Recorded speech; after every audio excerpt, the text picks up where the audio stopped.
I tell you, CBC Marketplace did not do the big banks any favors when they released this article many, many years ago, before I was in finance and I wore a much younger man's clothes. Having some issues around debt, specifically with some credit card debt, and I went in to talk to a financial advisor at a bank about what I should do to fix the situation. So I sat down and I explained, look, I'm having some debt issues. I kind of want to get things fixed before it really goes off the rails. And his solution was a new credit card with a higher credit limit. Without looking at cash flow, or expenses, or other debt, his solution to how do I fix my situation was more credit. So you can guess what happened with that credit card over the next couple of months.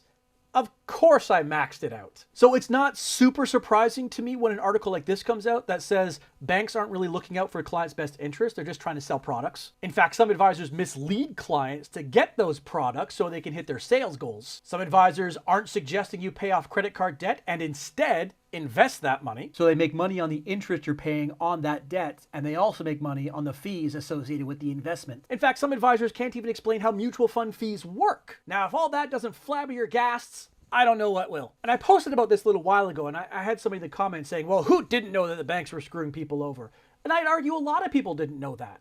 Specifically, clients of the banks. Now look, a lot of us might think or suspect, but a lot of people didn't know it was happening, at least not to the level that it is. Because I think most of us either have some kind of personal issue or we know somebody where, some asshole at the bank did something they shouldn't. But what this article showed is that it's not just some asshole at the bank.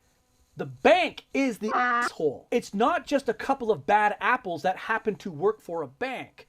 It's a systemic issue with the banking industry. You got to understand, banks are major corporations. And like any major corporation, they have one goal. They have one mandate, and it's to increase shareholder value. That's it. Now, you as a client, you can have several goals, right? Maybe you're saving for retirement. Maybe you want to pay down debt. Maybe you want to save up so you can take that big vacation for your 15-year wedding anniversary. Whatever. And sometimes what your goals are and what the bank's goals are in conflict. And when that happens, who do you think the bank is going to go with? So the next big question is, okay, is this going to change anything? Like, are the banks going to look at this article and think, hey, we should change the way we're doing business? Well, no, probably not.